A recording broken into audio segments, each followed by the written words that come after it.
Now let me turn to tonight's main event. I'm so pleased to welcome Professor Timothy LeCain to Harvard and to the forum. Thank you for joining us. Professor LeCain is normally Associate Professor of History at Montana State University, but he joins us this year from the Center for Advanced Study at the Norwegian Academy of Science and Letters in Oslo. An exotic place for someone like me who studies Japan and Asia. It sounds just dreamy. I've never been. I'm so glad that you could make time to cross the Atlantic and join us. He's a visiting scholar there this year. I first met Tim LeCain, and I have to call Tim Tim because of the conditions of our first meeting. We first met on a dude ranch, of all places. Now, I grew up in and around farms, but horses were completely foreign to me. Cows, very familiar. Horses, not so much.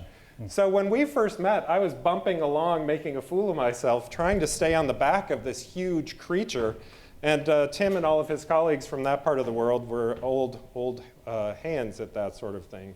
It was during my first year as an assistant professor here at Harvard. I joined Tim's Montana State colleague, Brett Walker, and the intellectual historian of Japan, Julia Adney Thomas, as co-sponsor of what was, I think, the first international conference on Japanese environmental history.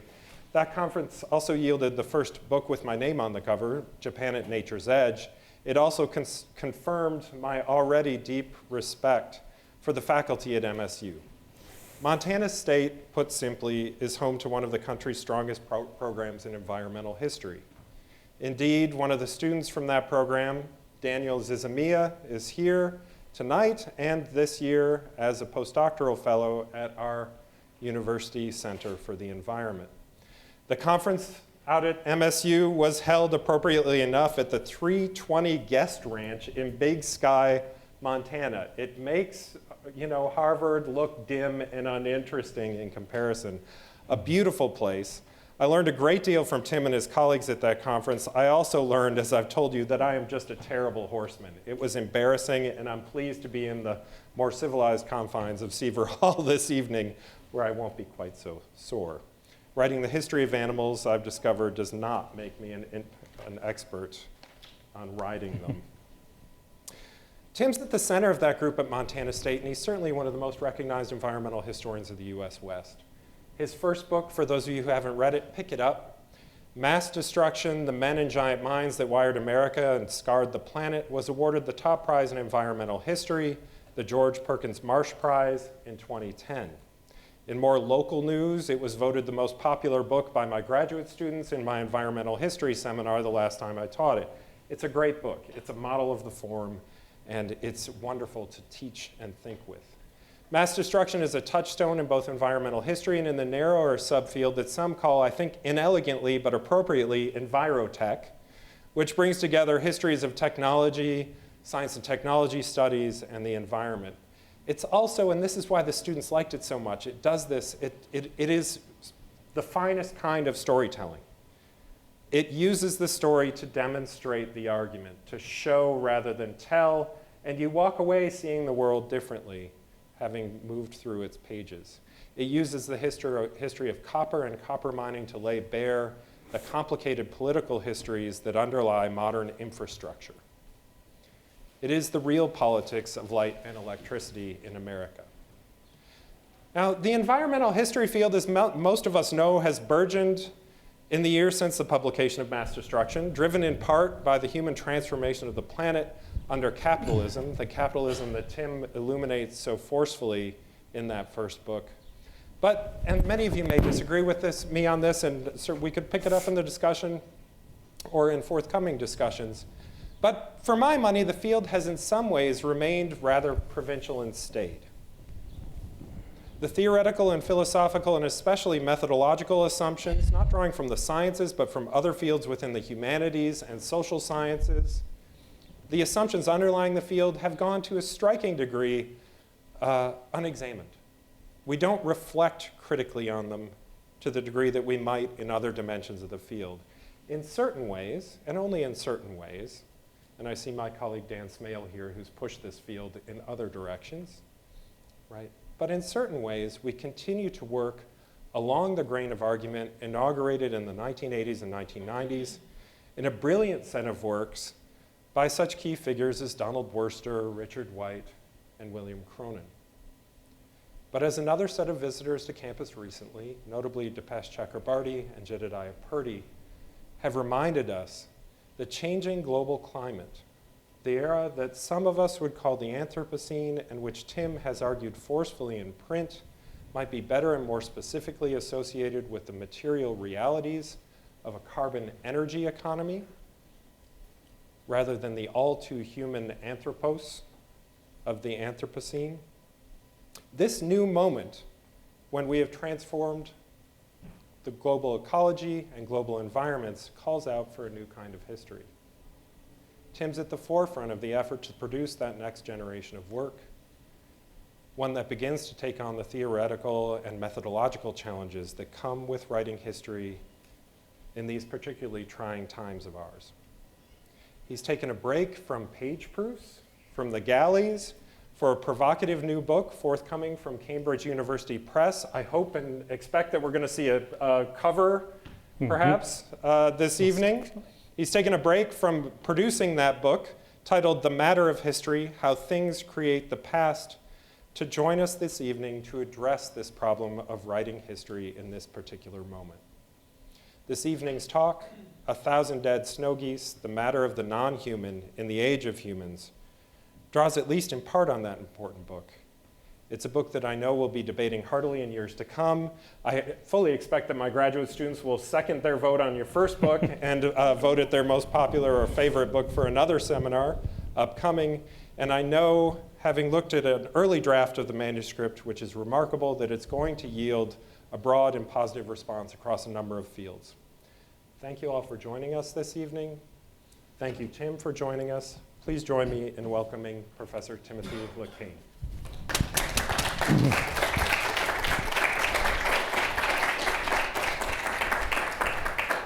Well, thank you, Ian, for such a lovely introduction. I don't think I can quite live up to all that, but I'll try to do my best. And I wasn't much of a horseman either, to tell you the truth.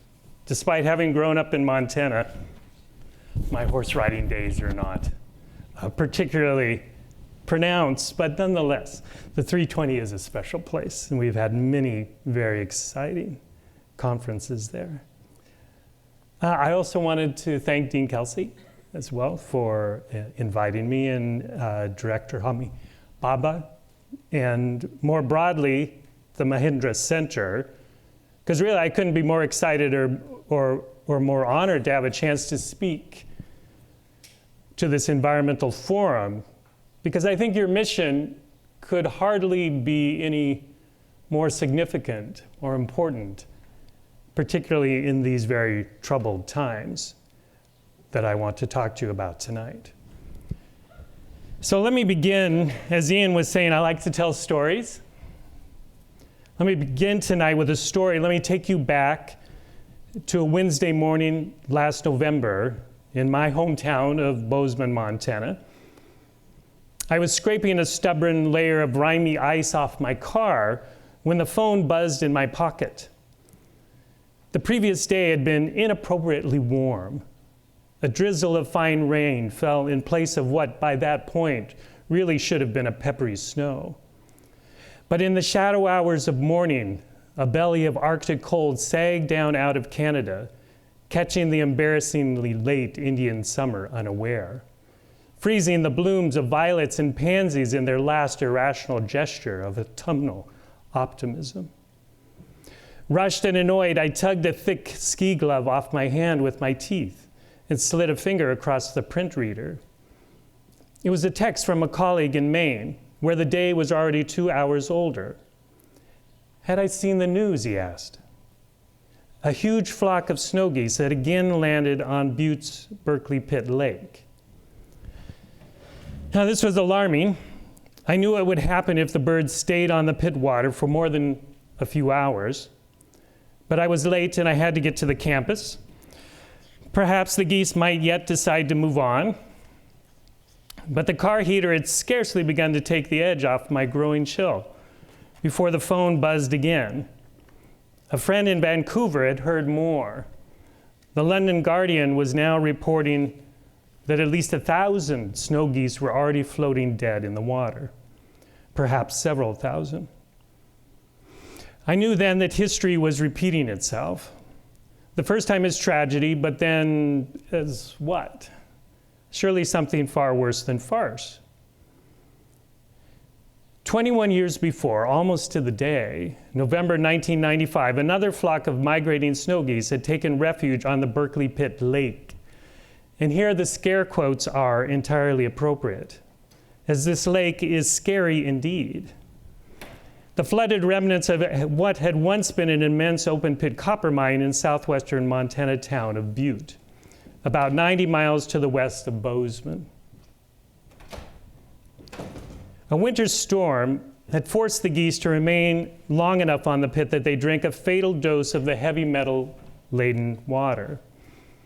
A first visual count spotted less than 100 of the white birds floating dead in the water. But then the employees of the Atlantic Richfield Company took a small boat out onto the lake to recover the bodies.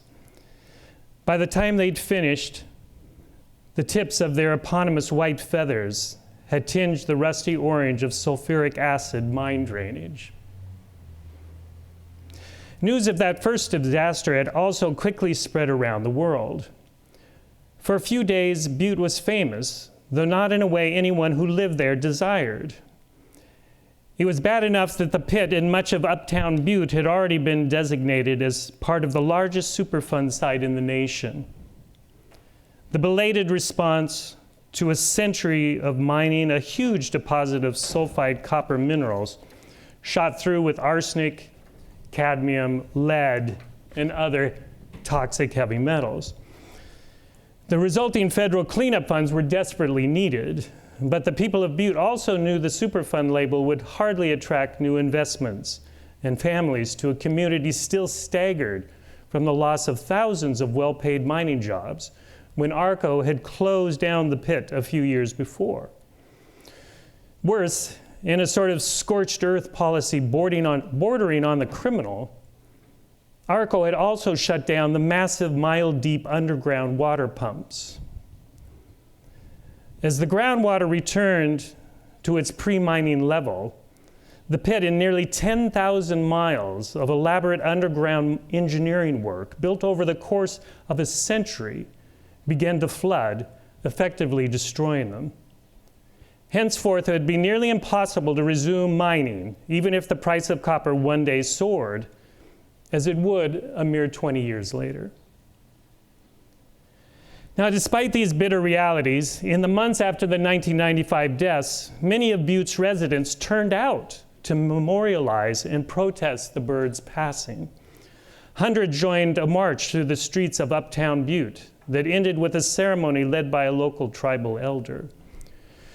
Reflecting the flinty gallows humor of the city is justly famous for, some beauticians, as they're sometimes called, later dressed in water blue skirts and flower leis and staged a hula dance on the edge of the now rapidly growing pit lake. A mocking jab at the Americans, the corporations, and the politicians who seemed content to let their city languish as a sort of sacrificial offering to the nation's twin gods of economic and military preeminence. In the years that followed, the death of that first flock of snow geese haunted the city, not forgotten, but rarely spoken of.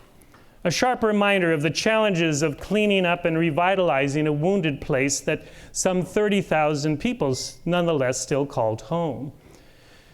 But 2015 brought the 20th anniversary of the 1995 deaths.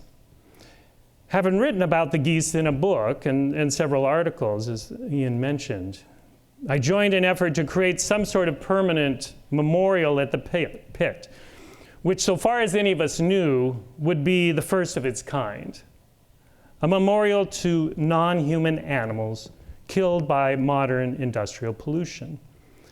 Melissa Reagan, who is at Harvard this year, so she was able to join us here tonight, asked the students in her public art class to imagine what it might look like.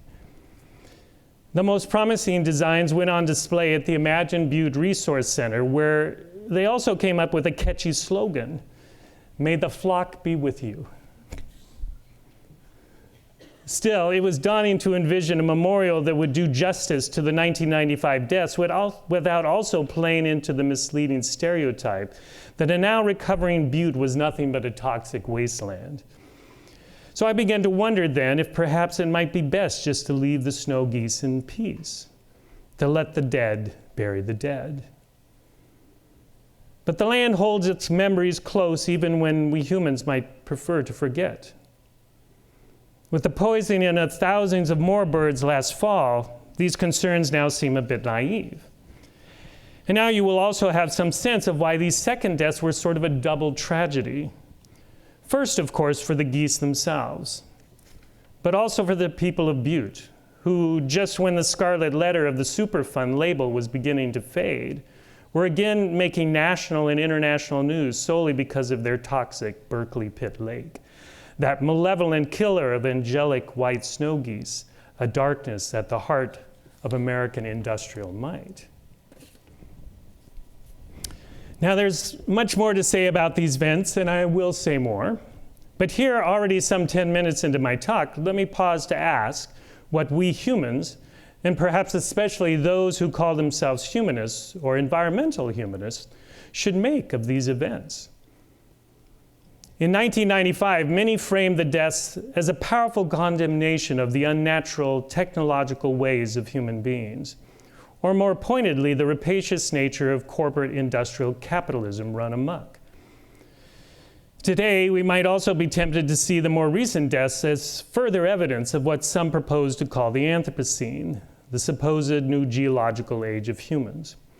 But tonight, I want to suggest that the Berkeley Pit snow geese might have a very different lesson to teach us.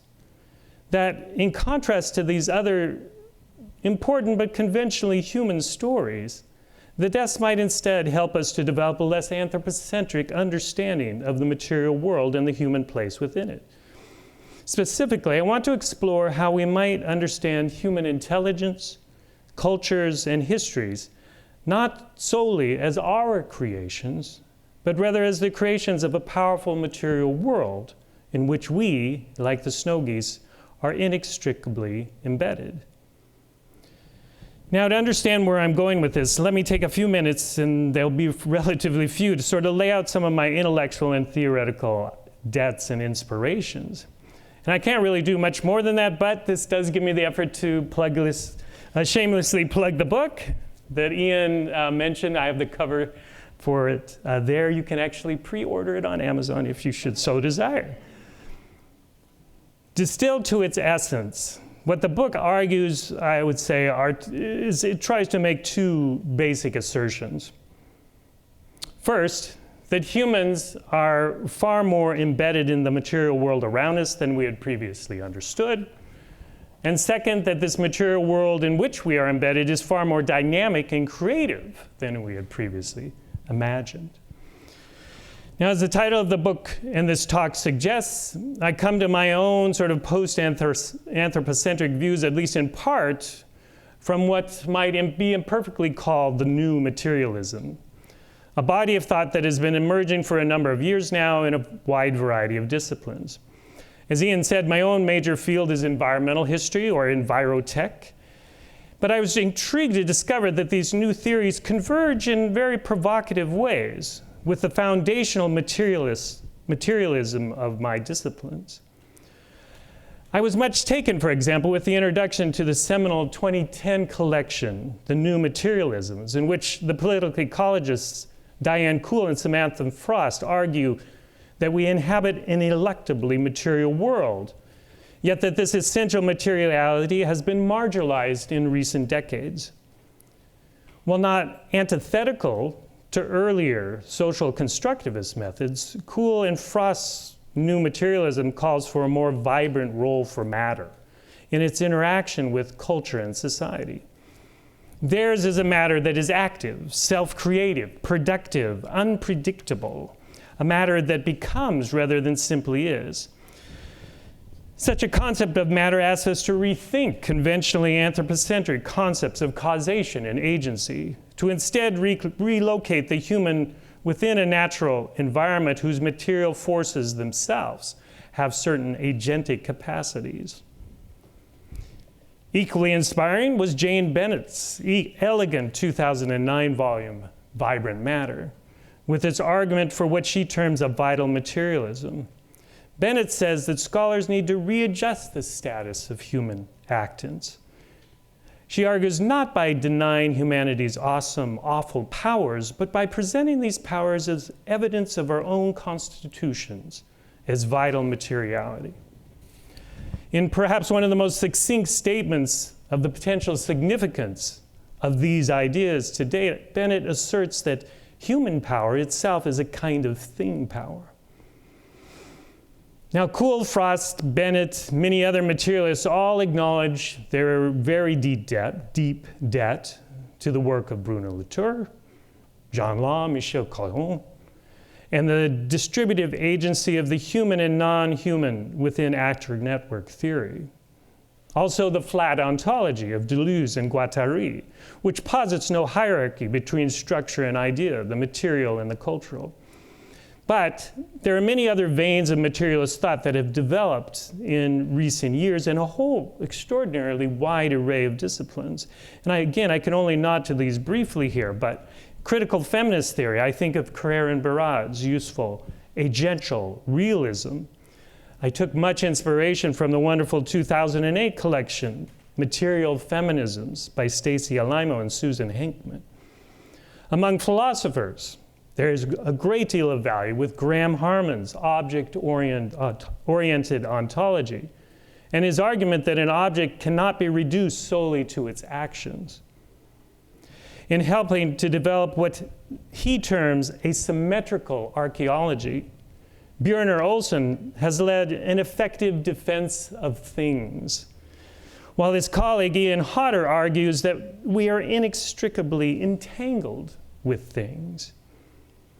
In anthropology, Philippe Descola seeks to go beyond nature and culture, while Daniel Miller exhorts us to pay more attention to our stuff. Meanwhile, ships flying under other flags seem to converge on similar waters, as post-humanism, the growing interest in affect theory, and most obviously the so-called turn to the non-human, all seem to betoken a more material and less anthropocentric view of the world and its history. Now, I don't want to turn this into a seminar on the new materialism, or what I prefer to call neo-materialism, to suggest a broader umbrella that includes a variety of materialist insights from the environmental humanities and the sciences. Instead, let me cut to what often ends up being the chase when I do talk about these ideas. So, what's really new about the new materialism? It's a fair question, and in part it highlights the reality that any academic turn is always more of an evolution than a break. Still, my short answer is, perhaps not surprisingly, a lot. Fundamentally, I argue that this neo-materialist turn reflects a much broader reconsideration of the very idea of what it means to be human. A reconsideration which is bringing the humanities into a dialogue with the sciences in potentially transformative ways. As science redefines what it means to be human, neo-materialists, I think, are in the forefront of grappling with these and other insights to create what appears to be a new type of humanism, more broadly. Now, it seems like every time I turn around, some scientist is saying that we have to rethink what we mean by the word human. When the very big science Human Microbiome project revealed that 90% of the cells in our bodies are not human, but bacterial, most of them living in our guts, the director of the National Institute of Health famously observed that we are more microbial than human. Now, it turns out that 90% figure was almost certainly off the mark. But let's not quibble. There are a huge number of bacterial and viral cells living on and in us. And moreover, they don't just help us digest our food, they shape how we feel and think. Most of your serotonin roughly 95% of that wonderful happy hormone, is manufactured by your gut bacteria. No wonder then that one researcher concluded much of what makes us human depends on the metabolic activity of microbes. Or take the revolution in epigenetics just over the past decade. Now, when I was in college, I was taught that the genetic realm is largely impervious to environmental influences during my lifetime, an immaculate conception, if you will. And there was no greater biological sin than Lamarckianism. But now the new epigenetic theory is revealing how environmental factors turn parts of our genetic code off and on, rather like little microscopic light switches that influence both the biology and the behavior of living organisms in real time as they live out their lives. More controversial, as some evidence suggests, epigenetic influences might in some limited sense be passed on between generations. One study in mice found that extreme environmental stress experienced by a parent causes epigenetic changes that can be passed on to their children, their grandchildren. I know you're not supposed to call them children, but who end up with unusually high levels of behaviors that look very much like what we would in humans term depression. As one geneticist recently observed, we are now beginning to understand how the environment gets under the skin to affect gene expression and consequently neural activity and behavior. Or consider some of the shifts in cognitive theory and linguistic theory that are transcending the old mind-body divisions, and perhaps even bringing language more clearly back into the material world. Increasingly, it seems apparent that cognition and language are much more closely tied to our embodied sensory experiences than we had imagined. Humans certainly do culturally construct the world around them, but they do so first as embodied sensory creatures whose language and thinking is embedded in the very world that they construct. As the cognitive philosopher Andy Clark suggests, when we change the material world, we change ourselves. The consequence, according to George Lakoff, are again profound. As a society, Lakoff argues, we have to rethink what it fundamentally means to be human. Now, finally, I think some of the most interesting scientific and philosophical insights that have emerged in recent years are pointed towards a profound new recognition of the creativity of matter, of the world we live in. Now, obviously, we've known that the Earth is created for a long time. After all, it did belatedly create humans, even if it may now be having second thoughts. But now we're beginning to learn much more about how this creative process works. Darwin, of course, had explained the survival of the fittest, but he couldn't account for the arrival of the fittest. How did life manage to create novel proteins, enzymes, and other stunningly improbable molecular forms that help species to survive and evolve? Consider there are more potential ways to put together the 20 key amino acids that make up all living things than there are hydrogen atoms in the entire universe. The number is not astronomical, it is hyper-astronomical. Even over the course of millions of years, the odds that useful proteins would emerge randomly would seem to be vanishingly small. But now, a new breed of evolutionary developmental biologists who get to go by the cool 70s sounding name, Evo-Devo, are starting to reveal the ways in which life can invent biological breakthroughs much more efficiently than we knew. The Evo-Devo biologist Andreas Wagner argues that life has a sort of warp drive for accelerating the speed at which organisms can find new proteins and other biological molecules and metabolisms. In his recent book called The Arrival of the Fittest, Wagner refers to this as nature's innovability. An interesting and very hard word to say, but he means by that its innovative powers.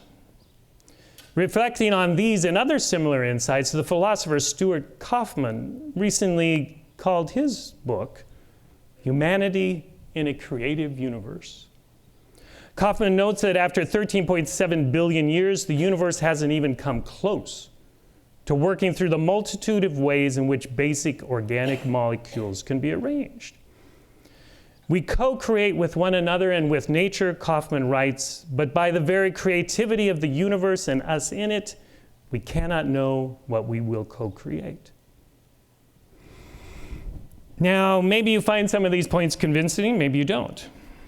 But just for the sake of argument, let's pretend that these ideas are to at least some degree correct. In other words, that humans are much more deeply embedded in their environments than we knew, and that these environments are far more creative than we knew. What kind of history and what kind of humanities would we end up with? It would, I suspect, first of all, be far less anthropocentric. It would be a humanism where we learn to look for the signs of a creative and powerful material world, of organisms, chemicals, technologies, buildings, other things that also have a history, even if that history emerges most clearly only in their relationship with humans. Second, it would be a humanism in which we would understand creativity, human creativity, intelligence, power, and culture, as emerging from our interactions with this creative world, including interactions that extend all the way inside our bodies, our brains, and our minds, peoples past and present. When it's all down to its essence, I think it would be a humanism that takes one simple but very provocative assertion seriously. We humans are creative because our world is creative. So with that, let's return to that frigid day last fall, late Monday evening, November 28th, when an immense superflock, this is not a butte, we don't have a photo of the butte birds, but similar superflock, dropped out of the sky onto the Berkeley Pit Lake, a flock vastly bigger than any that had ever been seen in Butte before. Once again, trapped by a winter storm, at one point as many as 10,000 geese covered almost every square foot of the 700-acre lake. Now, things could have turned out much worse than they did. But after the 1995 deaths, the EPA had required ARCO to install hazing technologies to keep future flocks of birds off the lake. Mostly explosive cannons, loudspeakers that play cries of hawks and other predators. These measures eventually convinced the majority of the birds to move on. But for the thousands who, for whatever reason, chose to stay, their odds of survival dwindled with every hour passed. At one point, desperate employees, proud, gun-toting Montanans, who in very different circumstances might well have hunted these same geese for their dinner tables, were reduced to shooting near the birds with their high-power rifles, hoping that the strange splash would startle them into leaving. But it was a losing battle. Now, maybe it was just corporate PR, but some employees were reported to have tears in their eyes as they watched the geese begin to sicken and die. For several weeks, ARCO, which is today owned by British Petroleum and shares responsibility for managing the flooded pit with the local Montana Resources Company, remained reluctant to say just how many. And to be fair, arriving at an accurate body count was difficult. It's become too dangerous to send out a boat to collect the bodies of the geese as it was done in 1995. The steep pit wall is now so unstable that deadly slabs of rock and dirt can calve off without warning. We also know that some number of geese succumbed to the heavy metal poisons only after they had left the pit. Dead birds were found near a local Butte casino and on the Walmart parking lot. Several others were discovered sick but alive. And for a few days, the city was gripped by the story of one who was being cared for at the Butte Humane Society. Christened by the papers Butte Tough, the goose first seemed to be active and healthy, but on Saturday, she suddenly took a turn for the worse and died. Ultimately, the total number of dead was well more than the 1,000 referenced in the title of my talk. The best guess of the wildlife biologists, somewhere between 3,000 and 4,000. 10 times the death toll in 1995. Now, in an earlier, more romantic age, scientists had once called the snow geese Hyperborea. That's Latin for beyond the realm of the north wind.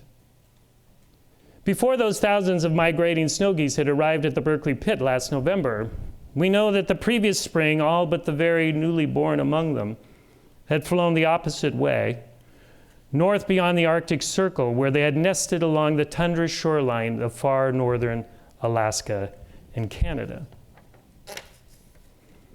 We can't say precisely where all of the geese summer, or did summer, but one of the 1995 geese had been banded, so we know that she came from Wrangel Island, a rocky outcrop in the Siberian Arctic. Now, if possible, geese always return to the places they were born to breed, where they often form immense colonies of thousands of birds.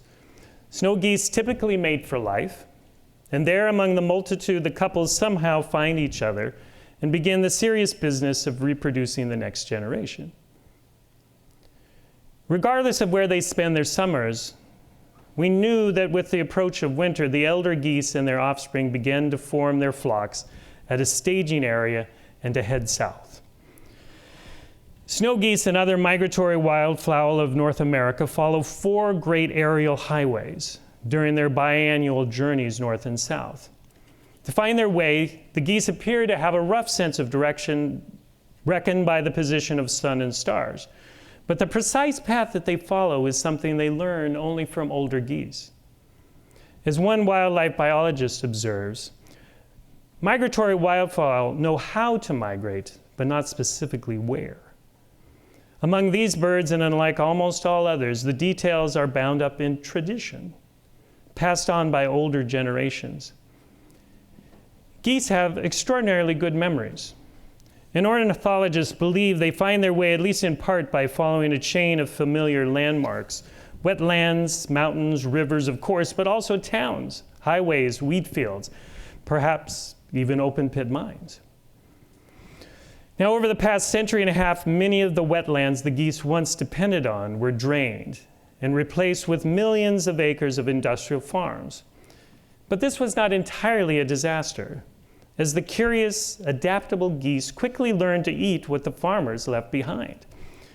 Fortified by energy-rich rice, wheat, and other domesticated grasses, the snow geese found protection in the game laws and refuges that some humans, mostly hunters, had preserved or created.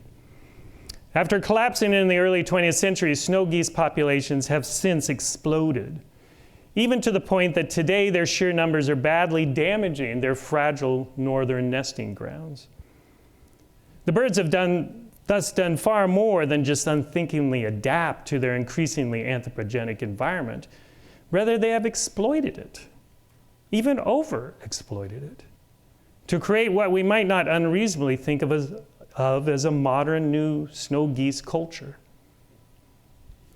But if the snow geese have proven to be surprisingly adaptable to human ways, their biochemical metabolism is still ill-prepared to handle highly acidic, heavy metal-bearing water. Despite decades of litigation and delays, the Superfund program has made much progress in cleaning up Butte itself. Please understand that Butte is cleaner and healthier than it's ever been, at least in the past century. However, the EPA concluded that there was no economically feasible means to permanently clean the Berkeley Pit Lake. Instead, the toxic water is continuously pumped and treated to remove the heavy metals. Since more toxins are leaching into the pit every second from 10,000 miles of underground passages, the water will now need to be treated for literally thousands of years. Short of some future technological breakthrough, the Berkeley Pit will remain a hazard to snow geese and most other forms of life over geological time spans, far into a deep future that we typically only think of when dealing with the problem of storing nuclear waste.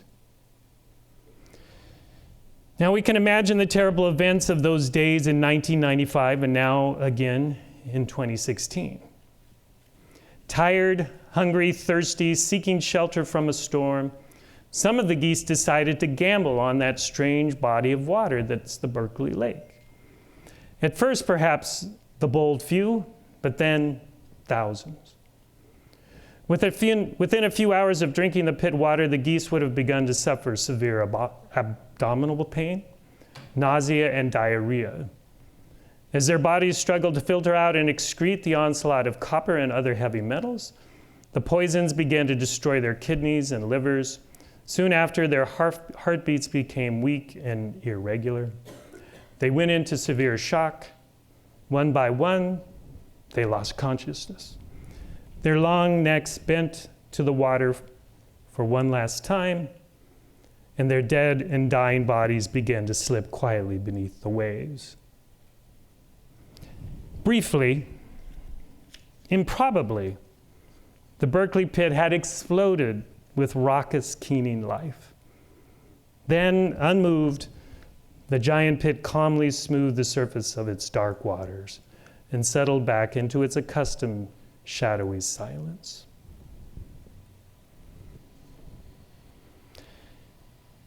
Two years ago, at the 20th anniversary of the 1995 deaths, but with the second deaths yet to happen, I did a talk about the snow geese in Butte, as part of this effort to create some sort of memorial at the pit.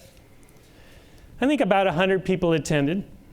Many were supportive, but at the end, one older gentleman who had sat at the very front, eyeing me doubtfully throughout the entire talk, asked the question that clearly had been gnawing at him. Snow geese are killed by airplanes and break their necks running into windmills every day. Why should we care about the deaths of a few hundred more in the Berkeley pit? Now today the numbers are in the thousands rather than a few hundred, but the question is still a valid one. As I pointed out, we're clearly not in any danger of losing the snow geese. Our many stories of overgrown humans callously driving other species into extinction don't apply. Nor do the snow geese occupy some keystone ecological role that we tamper with peril to our own health and survival.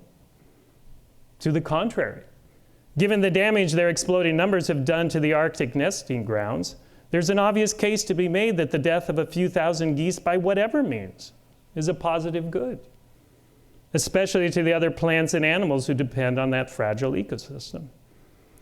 Finally, if some writers have tried to make the birds into angelic avatars of the pristine northern wilderness, it's clear the geese themselves actually have no real problem with humans and their messy ways, being equally content to eat bioengineered rice crops in a field near a Walmart as to sojourn silently on the icy solitude of Wrangel Island.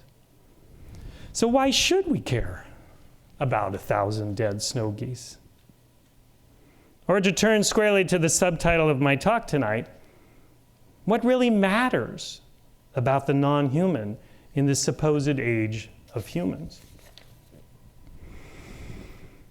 As I've already begun to suggest, one answer is that the Berkeley pit snow geese might help us to overcome what I think is a still very powerful tendency towards human exceptionalism and anthropocentrism.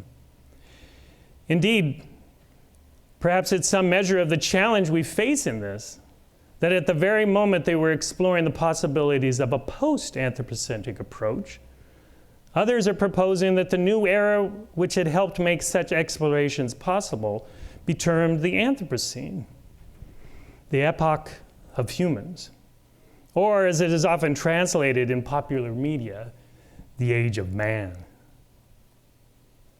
To be sure, some have quite reasonably objected that the broad term anthropos unfairly blames all humans for the actions of a minority. But while some of their proposed alternatives, such as the Capitalocene or the Plantationocene, do paint with a finer brush, really they're no less unapologetic in their anthropocentrism. Now please don't understand me in my critique here. I realize that the Anthropocene concept has been motivated by noble intentions and that it has had many good effects, particularly in bringing together scholars in the humanities and the sciences in productive new ways. Yet to the degree that the Anthropocene name was meant to push humans to more deeply understand and regret the magnitude of their effects on the earth, I very much doubt that it will succeed. To the contrary, it seems to me that the whole course of Western modern history has been one long celebration of human geoengineering, of leveling the primeval forest, joining the seas at Panama, making the desert bloom, or nearly driving the American bison into extinction, and succeeding with many other species. Can we seriously doubt that many of us have all along viewed this as the mission, perhaps even the God-given mission of the species? To be sure, no one intended to flood their beach houses in Florida in the process. But to name this new epoch after ourselves seems to me to just inflame those same old fires of human arrogance that had in no insignificant part created the problems we face today in the first place. Given this, you will perhaps excuse me if I decline the temptation to see the death of the snow geese as further evidence that we have entered the geological age of humans. No matter how truly these events do reflect the consequences of human-induced planetary changes, which, as will become clear in a moment, is very true. But to tag them with the Anthropocene name would, I fear, pull us back towards the very anthropocentrism that I believe we must now learn to escape. So, how might the snow geese instead point us towards a less anthropocentric understanding?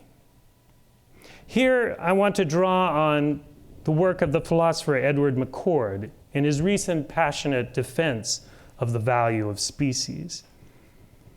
Every creature alive today, McCord rightly notes, is a marvel of millions of years of evolution, and thus so extraordinary in its properties as to richly merit human appreciation and respect. But even more provocatively, McCord points out that the human animal is especially capable of perceiving this sense of wonder at life. The propensity to astound us intellectually is beyond our control, he writes. Somehow we of all creatures have brains capable of such a response. Indeed, and I'm quoting here, in many ways this sense of wonder for the other is what makes us most human, McCord argues. Because an interest in any living thing is an interest in the same dimensions that constitute our own nature. McCord thus suggests an important double move here, that we are at our most human when we value the non-human, because in doing so we recognize the very same creative materiality that makes us human. In other words, we can wonder at the world because it is the world that gave us the capacity to wonder. I think McCord is right about this, but that he stops just slightly short of what is perhaps an even deeper insight. So with the time I have left, I want to try and push McCord's vital insight just a bit farther, to suggest that in this unbidden human capacity for wonder at the face of the other, we glimpse not only our shared biological nature, but also the astonishing ability of that shared materiality to generate intelligence, creativity, individuality, and perhaps even consciousness itself. A century and a half after Darwin, none of us doubt anymore that biologically we humans evolved like any other animal. Yet I suspect that we have yet to fully embrace the idea that our minds too are creations of that same process. That intellect and culture emerge from the material world and, just as importantly, continue to be embedded and sustained by countless other material creatures and objects through which we live and cobble together our constantly shifting sense of what it means to be human. Here I throw my lot in with those materialist explainers of minds like the philosopher Daniel Dennett, who argue that the emergence of consciousness was an entirely evolutionary process. That, as he recently put it in a New Yorker interview, there ain't no magic there. or at least no magic beyond this striking propensity of matter to create creatures that can think. Darwin's really dangerous idea was that evolution could also create what some might call a soul. Indeed, Dennett argues we can see at least faint antecedents for all the traits we consider most uniquely human: intelligence, creativity, free will, even a matter of consciousness, in a multitude of other creatures. Considering that sheer creative power of what he calls the tree of life, Dennett admits that he cannot help but to stand in affirmation of its magnificence. Such a tree of life, he reminds us, cannot be prayed to, but it can nonetheless tell us that the world is sacred. This is also why our growing grasp of the intelligence of other creatures is among the most radical developments of our time. As the primatologist and ethologist Frans de Waal recently put it, the critical question now is, are we humans smart enough to recognize how smart other animals are? As the evidence accumulates of primates who gather toolkits of sticks for future foraging expeditions, crows who bend wires into tools, octopi who easily learn to open jars, it seems we are on the cusp of the ultimate Copernican or post-anthropocentric moment. That the cognitive abilities once thought to be uniquely human are shared by a wide spectrum of other animals. And further, that matter seems to create intelligence in much the same way as it creates amino acids, protein chains, and cellular walls. To riff a bit on Robert Frost, what is left then but for us to conclude, in nature, something there is that loves to think? So with these dangerous ideas in mind, let us return yet one last time to the Berkeley pit snow geese that November night, circling the stormy Butte Valley, searching for a pond, a refuge, a green living place where they might rest their tired muscles, perhaps find plants to eat, water to drink. Let us wonder for a moment what went through their minds as they flew over that dark pit. What pushed at least some of them to move beyond their fears, beyond their doubts? What made them decide to bank, to flare their wings, to head down towards those strange dark waters? Now, some might dismiss the geese's decision to land on the pit as not a decision at all, but solely instinct. Perhaps they're right. Yet, as I've already shown, the snow geese have repeatedly demonstrated pronounced ability to change their behaviors. Further, we know that the snow geese did not routinely land on the bizarre water of the pit, typically preferring other, more comfortable way stops. There was something exceptional in that moment, in that choice. But the choice was complicated.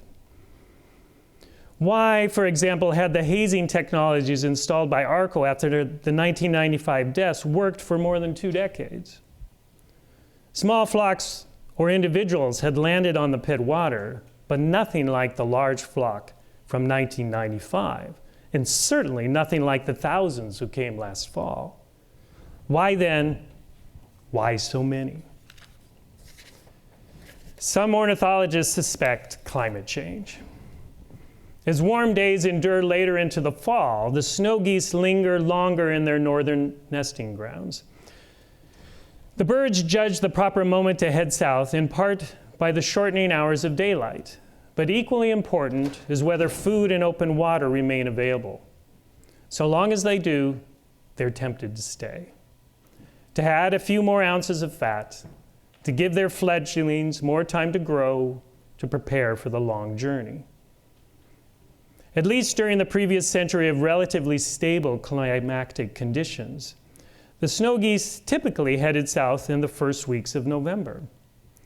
Yet the National Weather Service reported that this past November was the 4th warmest on record for Butte. And on a planetary level, 2016 was the warmest since global records began to be kept 137 years ago. Before that, 2015, it held the record, and 2014 before that. So lured by balmy Arctic conditions, this past November, the Berkeley pit snow geese had stayed later than usual. Perhaps another choice. They headed out late, their sights set on reaching their summer feeding grounds in Louisiana, Texas, New Mexico, northern Mexico. But when they finally covered the 2,000 miles needed to reach Montana, their usual stopping points were not available. Freeze-Out Lake, northwest of Great Falls, had frozen out the week before. The Warm Spring ponds, some 25 kilometers northwest of the pit, were also mostly frozen. So by the time the snow geese reached Butte, their choices had clearly narrowed. Still, options did remain. Surely some of the birds remembered that they might find open water a bit farther to the south, where the land was lower and usually warmer. The birds might also have chosen to land on an open, grassy area, as geese will often congregate in farmers' fields, parks, golf courses, though rarely at night.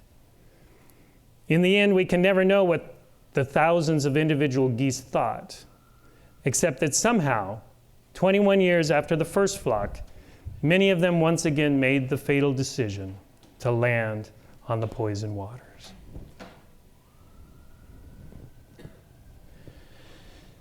The word matter has interesting roots. It entered into wide English usage in the 14th century from the Latin term materia, meaning the substance from which something is made. But this stemmed from an even more primary meaning of materia, the hard inner wood of a tree, the stuff from which so much of human society was once made. When Daniel Dennett speaks of the magnificence of a tree of life that somehow created consciousness, it's worth remembering that at the core of any tree is materia. But probe a bit further down this etymological trunk, and you'll find that the earliest root of materia is mater. Latin for source and origin, but also, of course, for mother, as when we speak of our alma mater. At its essence, the word matter has always been about origins, about births, about creation. And when we say that something matters, meaning it is important and of consequence, we also draw on that deeper sense of creative possibility. One of the weaknesses of much of the new materialist work thus far is that it often seems to assume that the material world is solely a good thing, that matter is always vibrant, creative, nurturing, even democratic. Yet as the Berkeley pit so clearly shows, matter can also be toxic, destructive, stubborn, tyrannical.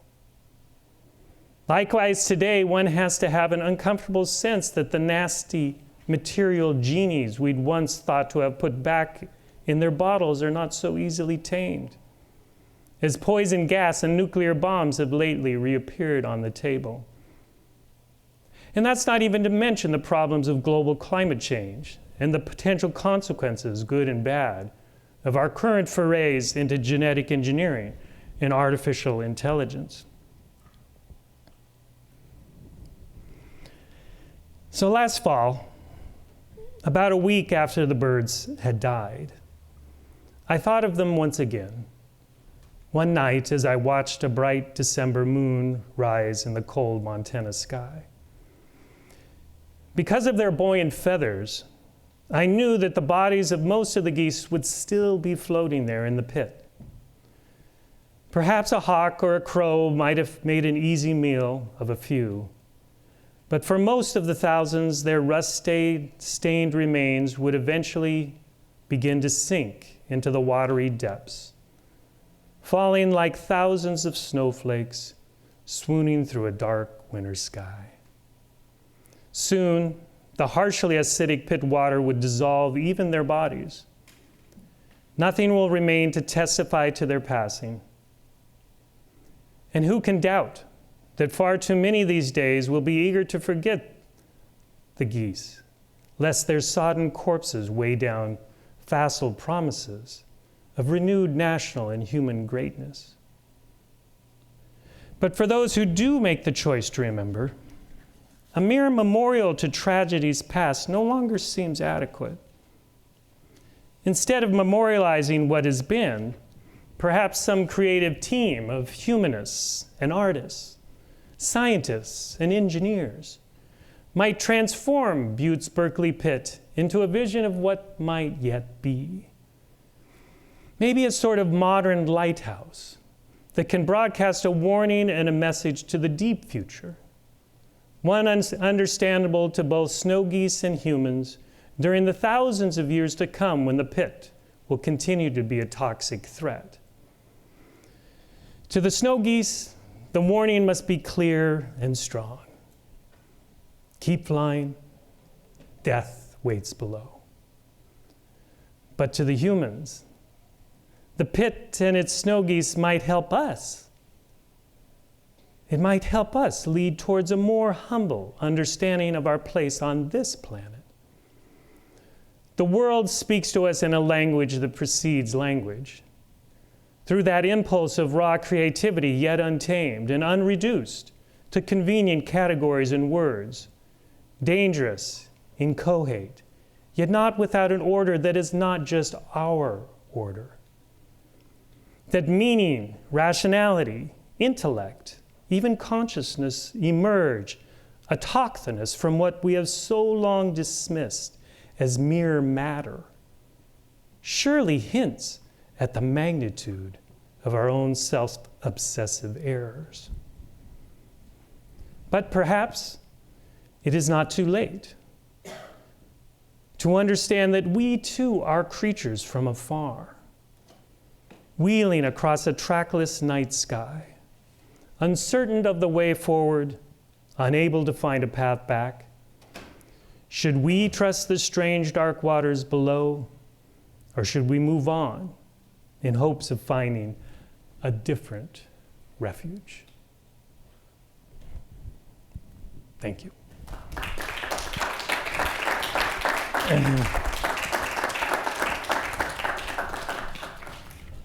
All right, just less than an hour. Thank you very much, Tim, for that provocative and effective talk. What we're going to do now is open the floor to questions, comments, and discussion. If you would like to join me in here, that would perhaps let you rest your legs. Yes, speaking of thank matter you. a little bit. Yeah. And respond to questions and comments from the field. Please do us the favor, and do Tim the favor in particular, of just telling us who you are when you, as a preface to your question. Yes, here.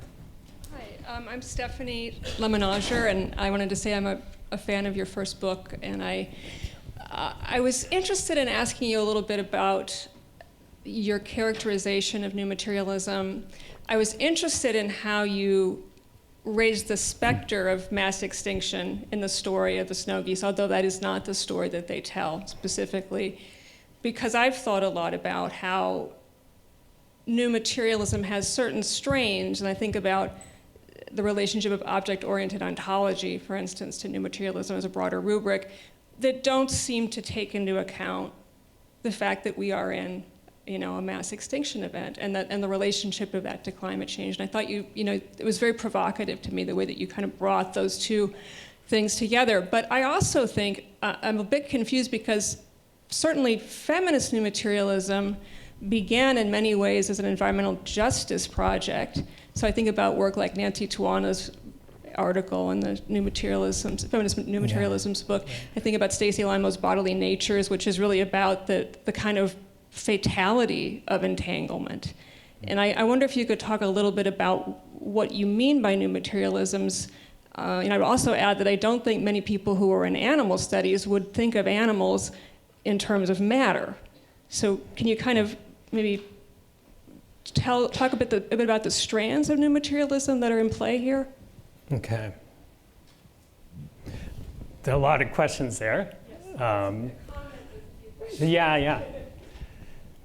In the interest of time, I sort of cut out actually quite a bit of the paper, but maybe this helps to address the questions that I think you're pointing to, because the way I sort of frame this tonight as being post-anthropocentric, as if my intent was only to sort of turn towards what the other might say to us in helping us to become more humble and approach the world in a different way.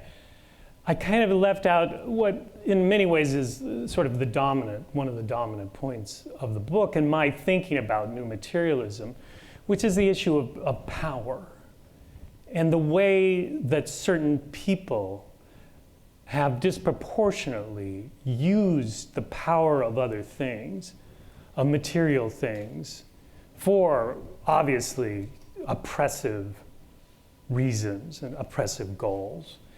And that part of the new materialist critique, I think, is to attack those and to go after those and to seek this kind of broader justice that is not just to other non-humans, but obviously to humans.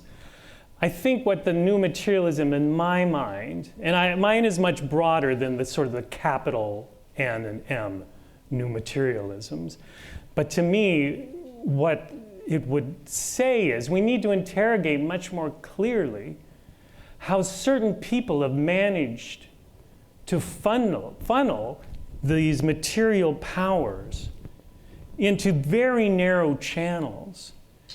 Because if, as I think I'm trying to argue here, the materialism of the world obviously belongs not just to humans. If it can't belong to humans, it can't possibly belong to any group of humans.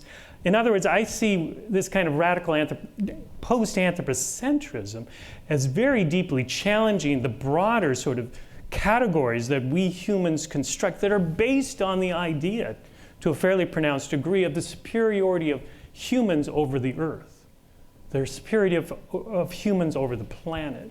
And I say if we can challenge those, we can also more effectively challenge many of these other hierarchies that are misappropriating these material powers. To the geese as a material thing, yes, I talk about that in the book, and I apologize for it to a certain degree, because I want materiality to be quite broad, and to not make a distinction between, not make a categorical distinction between the biotic and the abiotic, to find a greater spectrum of possibilities in those materialities. So yes, I understand, of course, geese are not things, but my goal in saying that a geese or a human is a material thing is not so much to lower them, but to lift up the material. To me, to say that something or someone is material should be a compliment, the ultimate compliment. Thank you, Tim, and thank you for the question.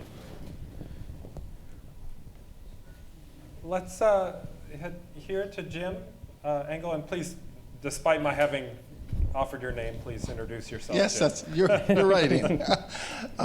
Jim Engel, I teach here in the Humanities. A word you didn't use, but I think we're suggesting a lot in all of these relationships, whether they're with humans and non-humans, creatures, or with humans and material objects, things, is interdependence. Because if you have interdependence, it's very hard to have established hierarchies. If you have a constant flux in things, it's very hard, in which they depend on one another ultimately in some kind of way. It's very hard to claim that one is more central than another, or that one is more powerful than another. So as you were talking, I thought that there is one thinker who adumbrates quite a bit of what you were saying, not in detail, it really is just an adumbration. And that is William James, who talks in his spirit of rationality about the human mind evolving with nature and therefore our dependence on it and our ability to understand it. So he's coming after Darwin, and he has this marvelous sense of organic process in the world, including in human consciousness itself. And I don't know whether the New Materialists reference James much at all, but there's also this wonderfully pragmatic side, of course, to him. The whole notion is that you turn this to action. You actually do things to change things one hopes for the better. And so that's his ethical side as well. So I wondered whether you had encountered James at all, or whether the New Materialism says very much about James, and whether it says very much about the idea of interdependence. I've run across the New Materialism in studies on Henry David Thoreau, but none of those really seem to reference James, but perhaps the others do. Thank you. Yeah, thank you. It's a wonderful observation, and I have made it. I don't develop nearly as much as I should have in the book. It's more of a footnote to the broader development. Many of the sort of cognitive philosophers, the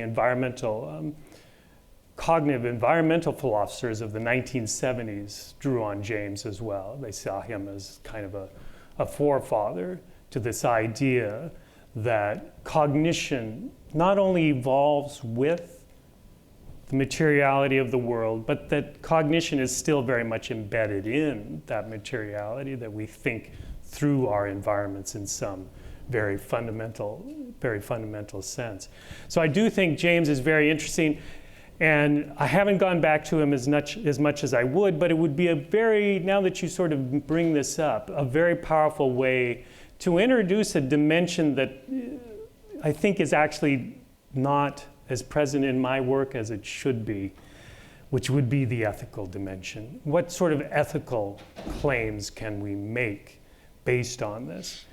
And I would agree with your point that kind of flat ontology, that not only can you not prioritize humans in this sort of ontological system, you certainly can't prioritize one human over another, or humans over these other sentient creatures or abiotic material in the world as well. So all of those sort of connections, I think, are, again, do have a very clear sort of ethical outcome that I haven't thought through adequately at this point, but I am trying to. It is indeed challenging, these ethical dimensions. So I saw two hands here in this corner. Why don't we move behind you, Jim, and then we'll come to the other side of the aisle, and then I'll catch others as we move ahead. Hi, I'm Leah Aronowski. I'm a grad student in history of science. I wanted to maybe push you a bit more on Stephanie's question. I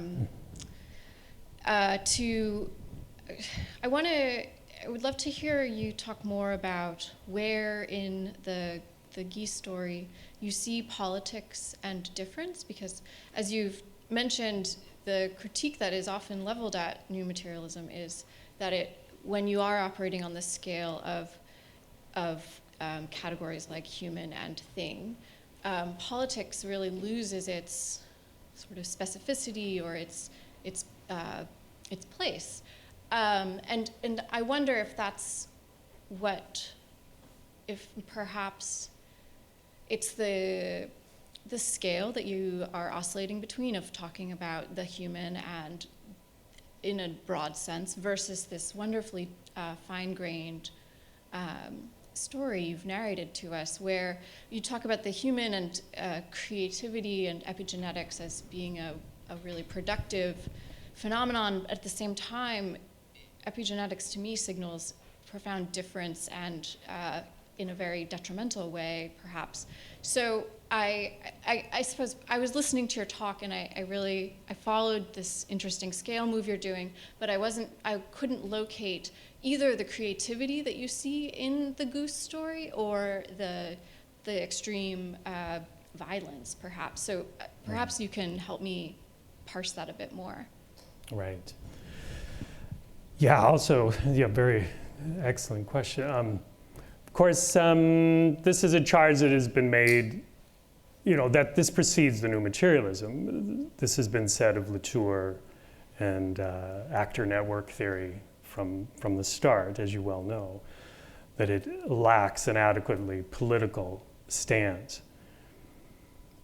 At one level, at a very, very broad level, that I think you're picking up in the talk, I do think there's something to be gained in this moment by exploring something that moves beyond politics, that moves to the species level, that we talk about what it means to be a species on this planet and try to use that effectively as a tool to think about it, but also to bring people together, to break down those sort of divisions. Not that I'm claiming that those divisions were not justified, or that they didn't have reasons for coming into play, but that perhaps one of the interesting things we might explore now is what would a species-level politics look like? But that said, because that is, I agree, it's much too broad, I would disagree, and that, for example, epigenetics, or bringing in the materiality of things as on a cognitive level or a behavioral level, is reductionist or runs the risk of reifying categories. Only if you haven't misunderstood if someone misunderstands what I'm saying. To me, that suggests materiality is fixed, static. What I'm saying, rather, is that there are a wealth of identities, of possibilities that can come out of that each of those intersections, as you were talking about, each of those intersections is pregnant with many possibilities. So there is no determinism in this. There's no foregone possibility of how this could potentially come out. Mid-level, so that's individual all the way up. Mid-level, yeah, right, of course this story has to engage ARCO. It has to engage British Petroleum. It has to engage the fossil fuel industry.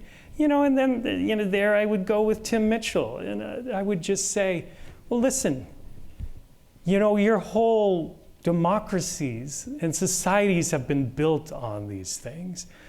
It's very similar with copper. The copper that they took out of these pits made the modern imperial world. Ian knows this well. When they were digging the copper in Ashio in Japan, why did they want this stuff? Because they want to become an imperial power, and the copper can do that for them. They know it can do that for them, just like it did to the United States. So I think there's all sorts of different levels where if you take that materiality seriously, and you understand it's not a determinist one, it's not a foregone conclusion that certain consequences are going to proceed, that it's a creative thing, then I think it opens up precisely the possibilities that you're talking about. Perhaps. You look doubtful, but... Sorry. I think it's provocative, and I don't, to think further first. The species, the idea that we can try to think about species, I think that's actually quite interesting, and it has a lot of political possibilities, as you're talking about. The idea that encounters are not predetermined, I think, yes, to an extent, but history there really has to matter, right? Like things aren't just arriving from nowhere, and it's not an equal encounter. It's not an equal playing field. So, I don't want to monopolize the conversation. Well, the only thing I would just add, because you jogged this in I think one of the things we have to take very seriously is the way that power structures are crystallized into materialities, into buildings, the design of cities, the design of homes, the way consumer goods function. I think we need to take those things very seriously and not just say that they're fungible, infinitely fungible, that they do have a certain amount of power behind them, that does crystallize, and they can be difficult to overcome, just like the pit. Well, we can interpret that in a lot of different ways, but it's going to be killing birds for a long time now, whatever we think about it, right? So I think that might help a little bit if we can sort of think about the way matter reflects power structures, and that if we want to strike back against certain power structures, it's actually one of the ways we can do it. We need to take design more seriously. We need to take architecture seriously. Not that architects don't, but I'm not sure how many historians take it seriously. Well, that pushes us to the more pragmatic level of how, right? And I think that may be where the bridges come in. It's also, maybe we can play with these scale questions a little bit moving ahead. But I promised also to move ahead in the line of questioning, so. Yeah, Jay Gleason. We should probably ask you whether you think Ryan Zinker is a new materialist, but maybe we should skip that for the moment. But unlike snow geese, human beings have the capacity to greatly expand or contract their environment and their population levels. So the question is, when you use this equivocal term embedded, do you think that human beings are an invasive species or an integral species? And if they do have the ability to expand their productive and carrying capacity, what would be the optimal levels of human population within a integrated and species diverse philosophy? Because you ended on a very quasi-mystical note. So as the moderator just said, if we could kind of move back to the practical for a moment. I mean, I appreciate your literary efforts too, but how far can human beings go in restraining themselves in their innate productive capacities, which are also part of the material nature? Right. Symbiotic, maybe? I like this. This is one of Graham Harman's central ideas for object-oriented ontology, is this process of symbiosis, that material factors are constantly mixing. He draws heavily on Lynn Margulis's stuff, where the theory of the cell actually having incorporated other cells into it is how they evolved. He argues that this is somewhat what we humans do when we interact with material things. It's almost a symbiosis. The human is not the discrete package inside the flesh, but is rather very much embedded on all these symbiotic factors around it. Population. I'm going to go with Ed Wilson on that. We need to leave a much bigger portion of the world for the rest. Half the planet? And I think this would go to the ethical point that I would try to argue is, listen, this is not just ecosystem services. I suppose that clever engineers and scientists will figure out ways to keep, 15 billion people alive somehow. They'll do it. But from what I'm saying is, they won't, in some sense, be the people they once were. If you wipe out all those other living organisms, it's more, again, this is getting more mystical, isn't it? But it's more like you lose your soul when that happens. But I think the number would have to be much less, right? I think it has to be much less. And perhaps a more serious appreciation of that reality, the magnificence of that tree of life. Maybe that's a way that we can get there. You look doubtful, but. I think we're all going to end up in that pond. Yeah. That's the metaphor. Well, another part I left out was a very dark part where I said, it's been 50, 60 years we've been listening now. Nobody's out there. There's no radio signals from any other planet. The Fermi paradox. Yeah, where the hell is everybody? You have to at least imagine. Anybody who gets smart enough destroys themselves. They kill themselves. Or else they reduce themselves to a technological level where they don't have radio signals anymore. You can't rule it out, right? But I left that out because it's kind of dark. So let's move. Do I see? Why don't we come to Joyce, and then we'll cross the aisle to Dan, and then the gentleman in the back of the room. I'm following the logic of the last two questions because I want to ask, to whom could the new materialism be preached, and what good would it do? Mm-hmm. Preach, that's an interesting word, yeah. I hope I don't preach. But I think one of the exciting things about the new materialism is that I would argue the audience should be not just humanists, but scientists and social scientists. It should cross those divisions. In fact, maybe that's one of its powers, because it does embrace materiality, and inevitably science is the path, one of the most effective paths to understand materiality. I think there's a tremendous possibility for interactions with scientists. But that said, going back to some of these earlier points, it's not a reductionist system. So much of science still remains over in that kind of reductionist camp. I think our best scientists don't do that. They gesture towards something that's beyond what reduction can do. We need to go beyond that and to work with them to imagine what that might be, what that beyond that possibility might actually be. So I think that's a very exciting possibility, right? That we could work with them. And then thinking of Melissa's work, because I often, I do these talks, I often end up like I think that somehow science is going to tell you the truth, and we know that's not true.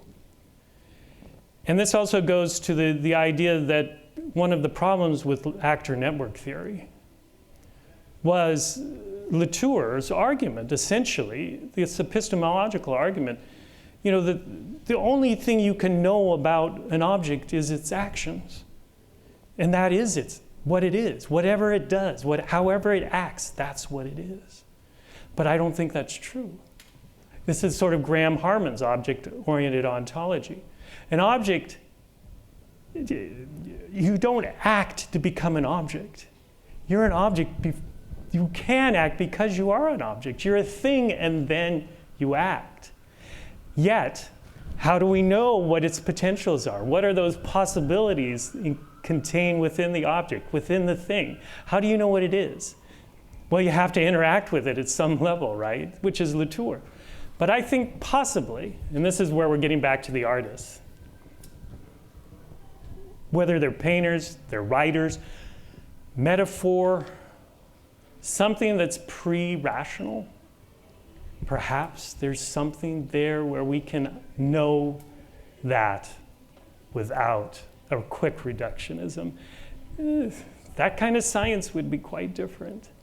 I think that it'd be fascinating if more scientists were willing to explore that possibility. Thank you, Tim. Thank you, Joyce. And we'll cross. And Dan, please introduce yourself. Yes, to the of group. course. I'm Dan Smale. Thank you for that passionate and illuminating talk, Tim. And I'm completely with you on the new materialism, by the way. But I wanted to change to talk about something. This is, I'm afraid, going to be a very ill-posed question, but I'm going to have a go anyway. Because I was interested in the way in which you were using the word and the category human in a talk that, as I understood it, seemed to make it difficult to even believe that category was important.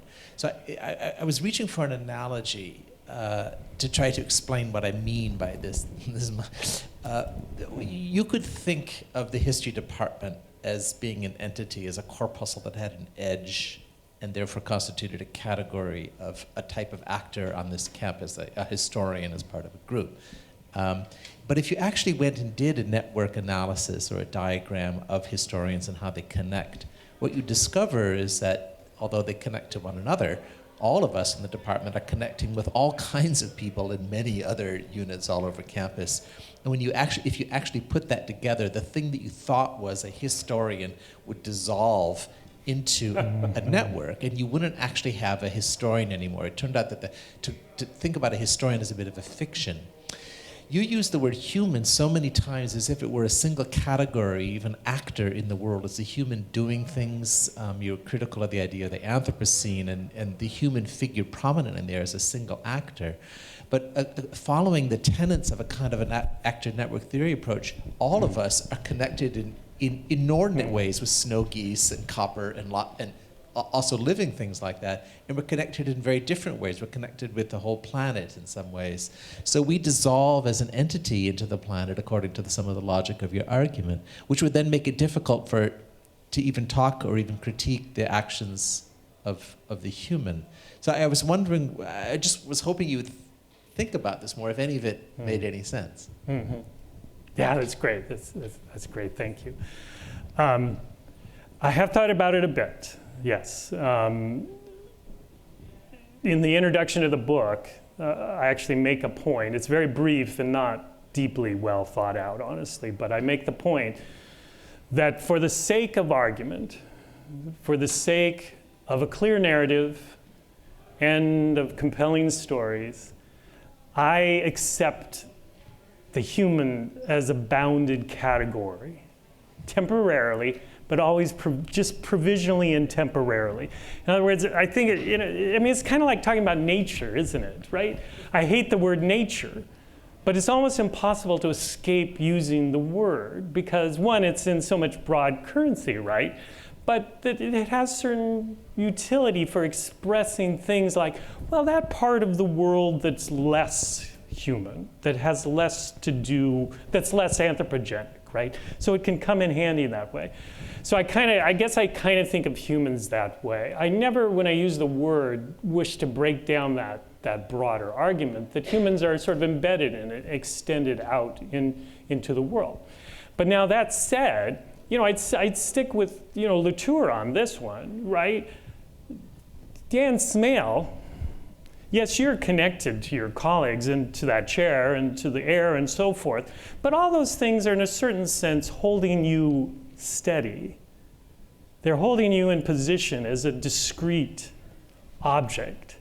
I could find other objects I could analyze about Dan Smale, but that's one of them, right? Dan Smale. And they're holding you there. They're generating you in a certain sense, but you're still there. You're still a real person. And you'll still be that person if you go to North Carolina. You'll still be Dan Smale, even though you're surrounded by different people and a different environment. So you see what I'm saying? On an ontological level, I'm saying, yes, that you are generated by all of these things. But on a basic epistemological level, I have no trouble saying, yeah, we're going to call him Dan Smale. No? You don't buy that? No, I'm just thinking about it. Okay. But I think, that's always been one of the problems of actor network theory, is how do things sort of cohere and hold together and over time, right? Plus, a lot of stuff is pretty solid, isn't it? Right? The chair, a lot of stuff endures for quite some time. And there, actually, one of the things goes more to some of your work, which I'm very fascinated by, but is the endurance of the past into the present. I don't know when this table was made, right? But it's a little piece of the past that exists now. So I think that it's not just, it's also temporal, isn't it? Every moment is a folding of a variety of different materialities. Thank you. And as promised, the gentleman in the back of the hall. Thank you.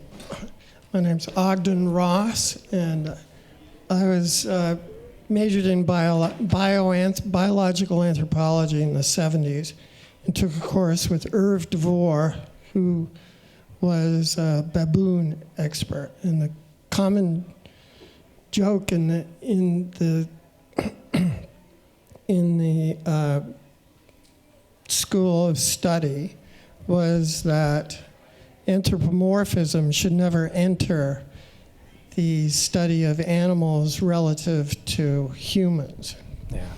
Which I never believed, because I thought that baboons had a lot of similarities to humans and wanted to cross-relate them, but I wasn't allowed to.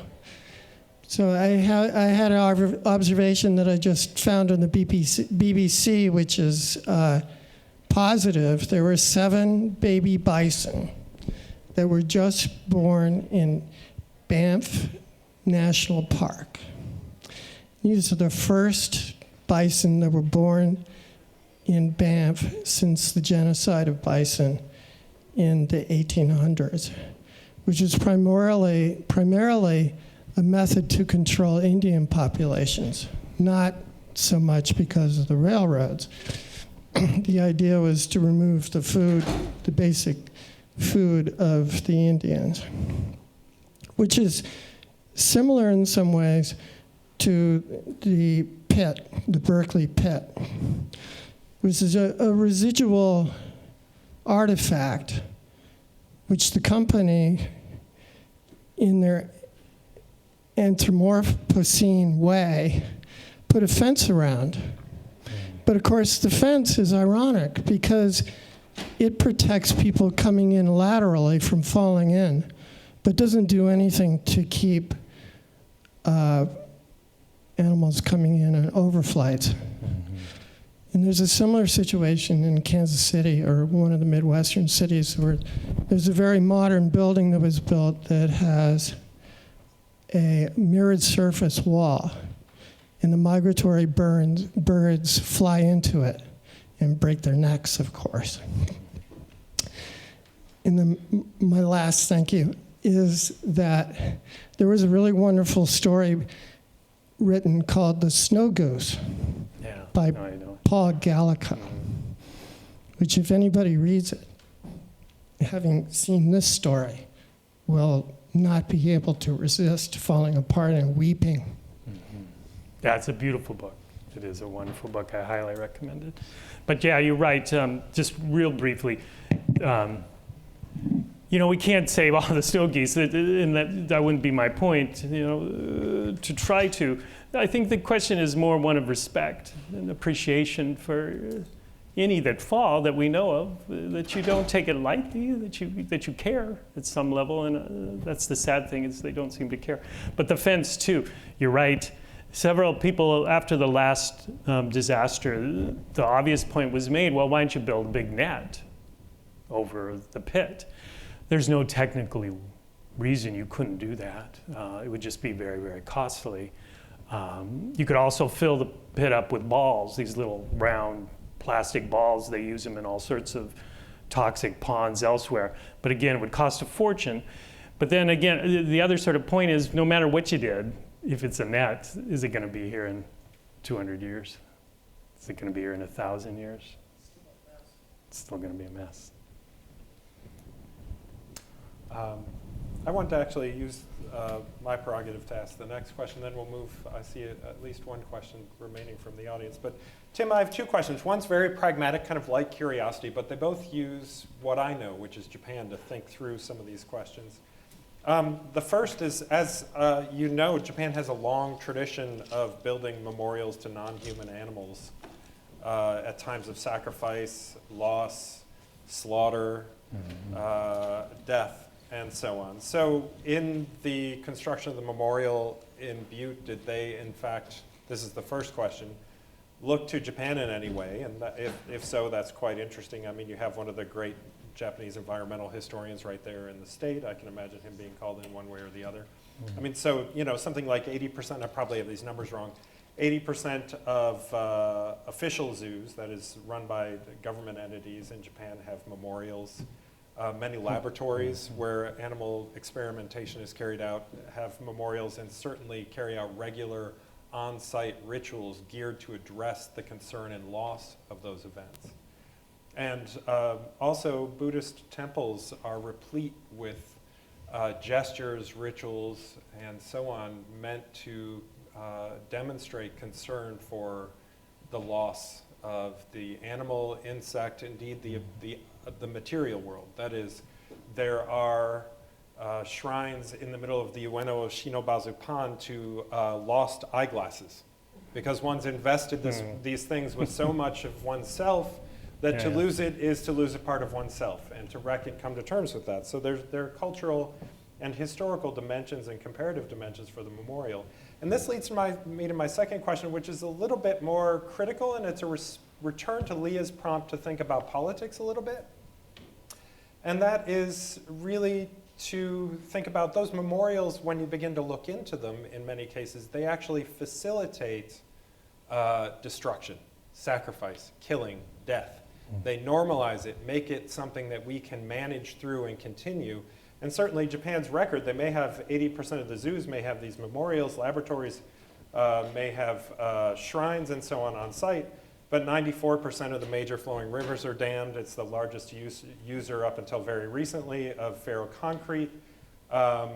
The importation of carbon-based fuels is massive. That is over 90% of primary energy is imported in the archipelago.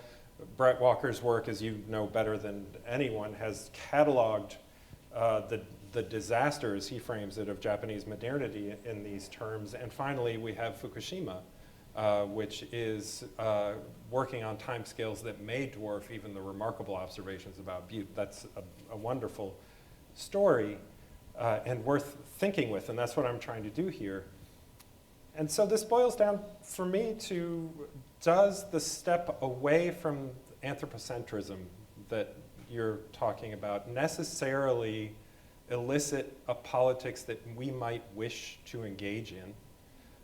In the Japanese case, the move beyond politics or a pre-rational politics or engagement with the natural world, these are ideas and terms that do have a concrete history, in particular around these rituals. And it's a history that's associated most clearly and starkly with the fascist era. And so when I think with my expertise about Japan, about this push into the material world, I think Shintoism, practical Buddhism, and it leads me down a line to historical, empirical information about how these ideas have been put into use. And so I wanted to ask you to think with the US past that you know so much better than I. Where have we seen similar? We have rich cultural traditions at work, multi-ethnic, diverse, across this remarkably continental nation. So where have we seen, or have we seen, similar ideas at work, and are they politically useful in a way that you and I might wish to engage in? So this is a way I'm playing on. Leah's prompt was really helpful for me in thinking through the really provocative ideas you brought to bear, and I'm trying to use what I know best to think through these things in practical terms, because what I feel you're doing is pushing for a politics and a set of beliefs. And so I'm wanting to really explore that a little bit more. Right. Well, wow. That's great, Ian. Thank you. That's amazing information. I've given some thought, and others have brought up the Buddhist issue, because I think it does have a certain resonance, to be sure. This respect for the other, for even the abiotic things, is very much readily evident in that. I wasn't aware of these shrines to the laboratory animals. That's very fascinating. You'll have to tell me more about that. I'm wondering if anybody ever did one for an industrial site where the animals were harmed, say at Ashio, if that was ever the case with the abattoirs do house them. Abattoirs, yes. Yeah, okay. Yeah, so that would be good. Because I said in the talk that I wasn't aware of any shrine to animals for an industrial. They were killed by industrialization, so apparently I'm wrong about that. But I'm not aware of any now in the United States. But perhaps you're right. There might very well be some that I'm not aware of. We didn't make any sort of systematic search for it. Although if anyone does know, I would very much like to know about it, because it would be useful. But to go to, I think one of your most sort of sharp and troubling points is this sort of fascist aspect to taking materiality seriously, which I am very well aware of and have myself warned of in different contexts. Because I do recognize the similarities perhaps to ideas. One thinks of the German Reich and ideas of blood and soil, and that one must be close to the land, and the truth and the energy and the purity of the people comes from their intimate connection to the land, and all this kind of nonsense. And obviously I have no interest in trying to even broach that in any, certainly not to support anything of that nature. What I would say about that, though, is I think it is a reality.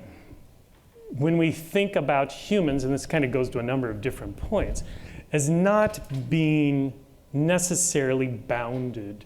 When one is no longer the liberal subject, because the liberal subject was critical to the development of the ideas of human rights, for example. Your right as a human is based on your liberal separate status.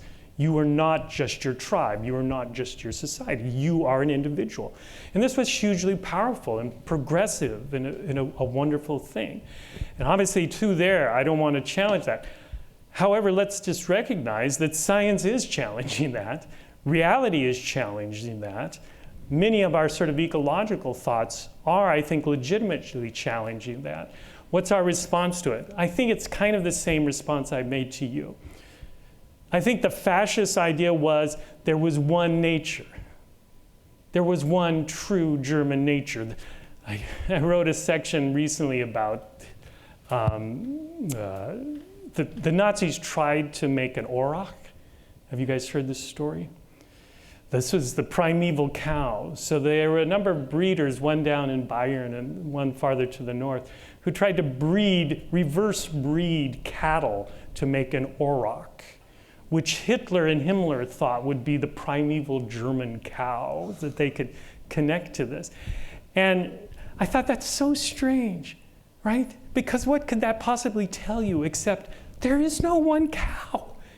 If you can breed a cow to be all these different things, what in the world would ever make you think there's one true cow, right? So it seems to me like totally the opposite reading of what they were trying to do. And that's my response, is, the idea that just because we're all connected, because there's this kind of permeability between humans and their environment, to me that just confirms our individuality. That just shows how different we all are. You're not just different in your body, you're different in all the different damn stuff you relate to that are connected to you. You are connected to a diversity of things.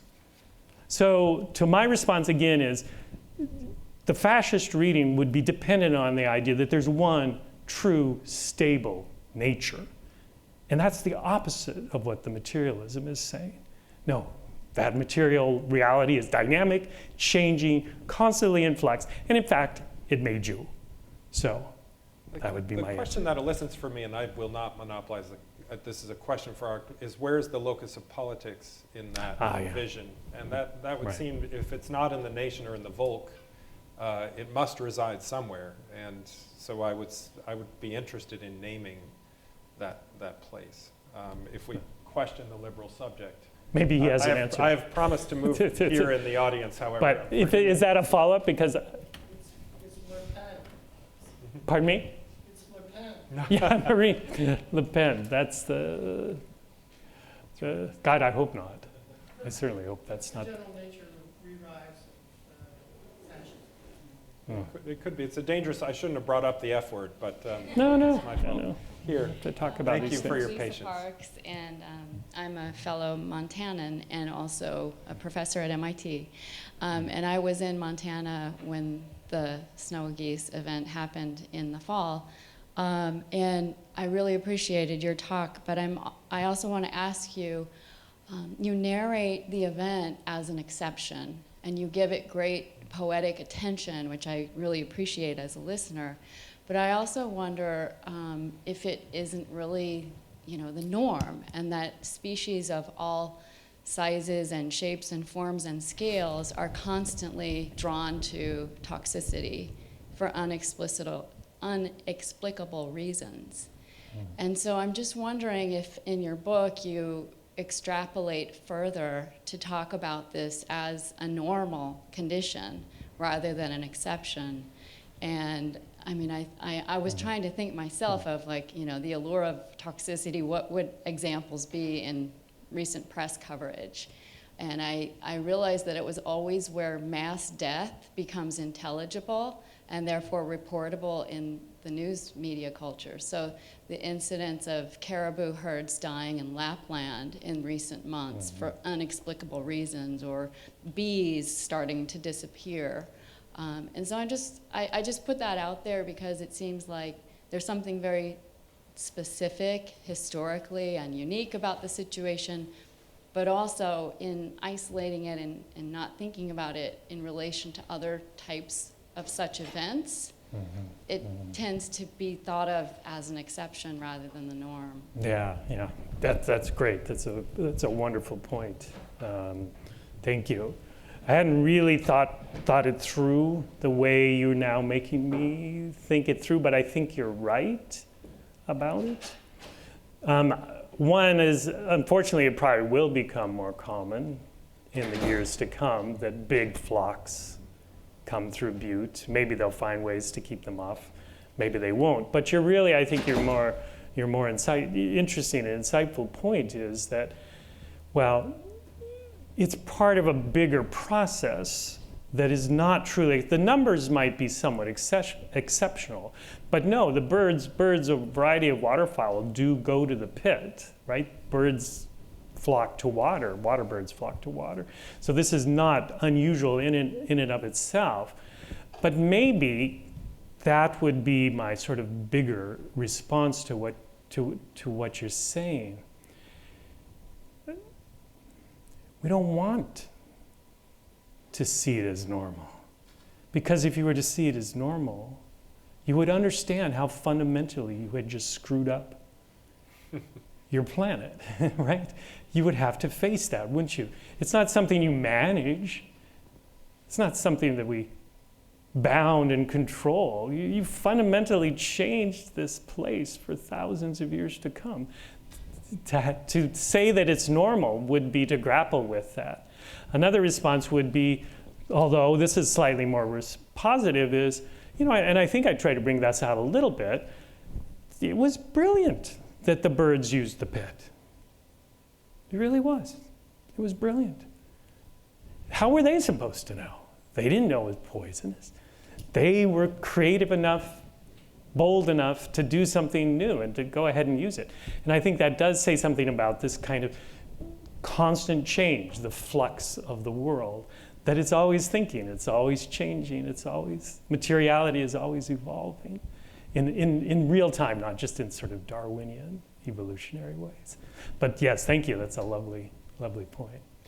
With that, the forum's oriented to the relationship between the social sciences, the humanities, and the sciences, as well as the natural world. And I think, what you've prompted us to think about here, Tim, is how to give history to these ideas, and really that some of these humanistic traditions can be useful as we try to make sense of these conundrums, most especially this question of scale and this moment that you've illuminated at the beginning of the talk, and come back to what we perceive to be the fundamentally distinct nature of our moment. And with that, I want to thank you all for making time on a busy, rainy afternoon and evening, and thank Tim for a wonderful talk. Thank you so much. Yes, well, thank you.